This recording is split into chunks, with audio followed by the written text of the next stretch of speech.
this is something that Josh, my friend and other living fossil, I mean, he talks a lot about this question of, can we change what we want in order to sort of change how we get there? I think there might be something to that. I don't want to be too zen about it, try to, but there's something to that where, we've created this world where we kind of want a certain lifestyle. So those are the only two options that we really have.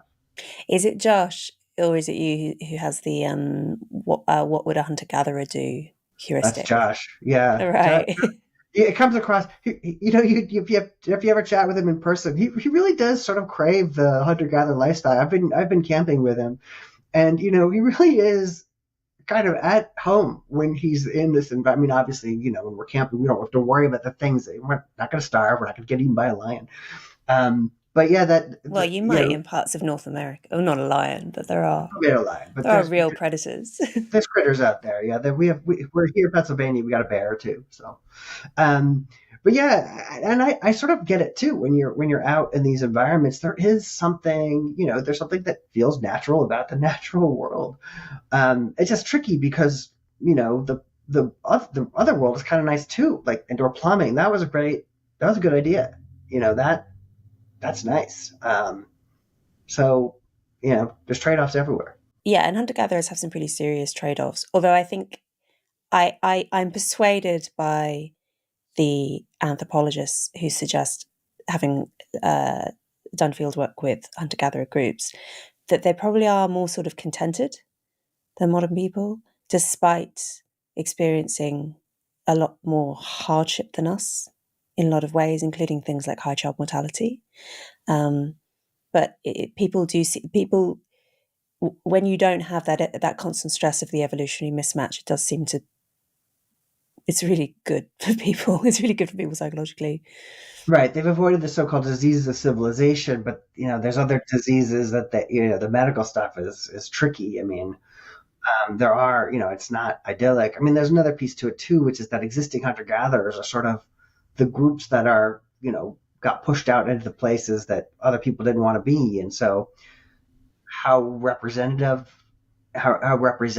is it of, it's hard to say. Like maybe a hunter-gatherer group in a really great environment where there was, I don't know. It's very difficult to know. Again, the conveniences of modern life, we can't have, no podcasts and so on. The conveniences of modern life are a powerful argument in the other direction. But I think the social piece is really great. Like most of us, we don't live near our families, and we're bowling alone and so on. So the social networks are virtual in many cases, and I do think that preys on our psychology. On the hunter-gatherer point, yes, this is a point that I did my undergraduate degree in anthropology, and this was a point that was emphasised in term one, which is that existing hunter-gatherer groups are definitionally outliers because they're the ones that have survived modernity. And I don't know if you can see, I have a Venus of Willendorf statuette behind me. Yes, in the silhouette, yeah, that my husband gave me because I did an episode on the podcast about the Venus of Willendorf. Discovered that she is fat and maybe also pregnant, but definitely fat, because there were some fat women in Paleolithic Europe, right? Which seems very odd now if you're only familiar with contemporary hunter-gatherer groups. But yeah, they're not necessarily representative of all of our hunter-gatherer ancestors.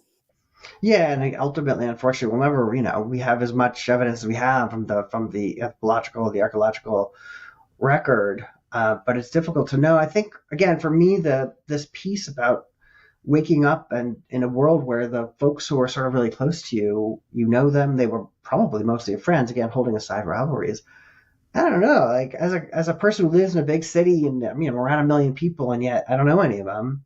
There's something very appealing about kind of always having a group of allies and friends sort of around you on a daily basis. It's sort of like, I remember as a kid waking up, when we were celebrating a big holiday, you wake up in the morning and like your extended family in there. It's like, that's kind of great, and different. It was very refreshing.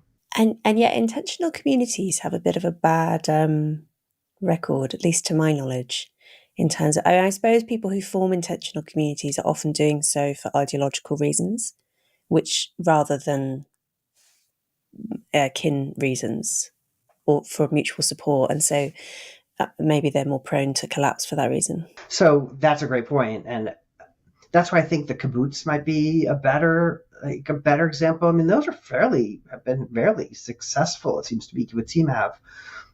They were intentional as well. I mean, there's something extra special there, right? There's a camaraderie and a shared purpose that I think in that part of the world is not common to, let's say, some refugees from Berkeley who went to Bakersfield and decided to grow potatoes because they thought everyone should be equal or whatever. No offense to your listeners from Berkeley or Bakersfield. You know what I mean? So, and then, of course, there's a religious piece to it, too. And so that shared ideology potentially is helpful. But you're right, these intentional communities, I mean, many of those communities in modernity, sort of, I think the issue there was that they had this unrealistic view of human nature, right? So, if you bring people together, they can learn to share everything and not be jealous and envious. And it turned out, we're evolved to be envious and jealous.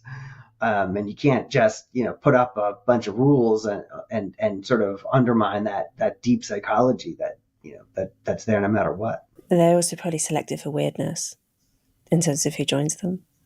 I would think also, yeah, that there's a self-selection bias there, which probably in the end, yeah, is gonna lead to some difficulty. My kind of optimistic view of the using this evolutionarily informed view of human nature and of psychology in the modern world, where obviously there is a degree of inherent mismatch, is that if you're very clever about it, and I guess if you have sufficient resources or sufficient agency, you can have the best of both worlds.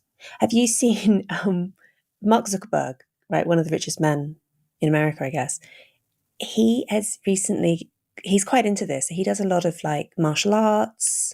He recently went and learned how to make swords in the traditional Japanese way. Yeah, so I guess he paid some sword master to teach him how to do it, and both of those pursuits, he's very into pursuits which kind of return you to those ancient ways of being, like being in the moment, being physical. Like it's very sort of evo-psych informed kind of behavior, but he's doing it while also being a man who makes his money from the internet. But it's an example of how actually, if you're clever, you can kind of have it both ways. You can have the safety and the comfort, but you can also find psychologically satisfying ways of living, which are more in keeping with our ancestral environment. Yeah, I love that. I think that's great, and I think it's a good example. I think there's another piece to it which touches on a topic you sort of alluded to earlier too, which is that there's something deep about with this evolutionary view that helps you understand when your reactions are not quite the right one. So I like these examples of road rage and so on. So we've talked a little bit about this.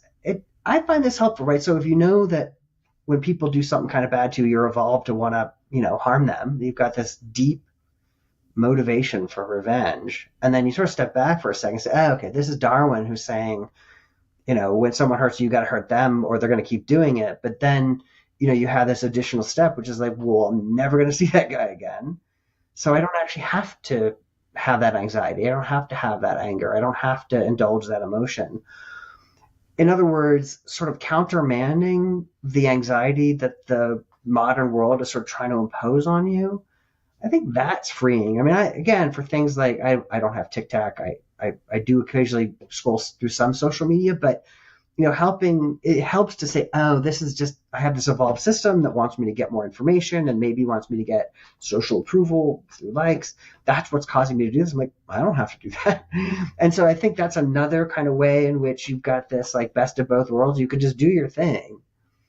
And then when the modern world does something that's going to irritate you, you could think, oh, this is my evolved psychology that's irritating. It's not the world. It's, a little Zen, a little Buddhist, whatever you want to say, to step back. That I think is part of the strength of the approach. Same thing for public speaking. It's like, oh, this is evolution saying whenever you're in front of people, the social stakes are really high. Like, okay, but they're not.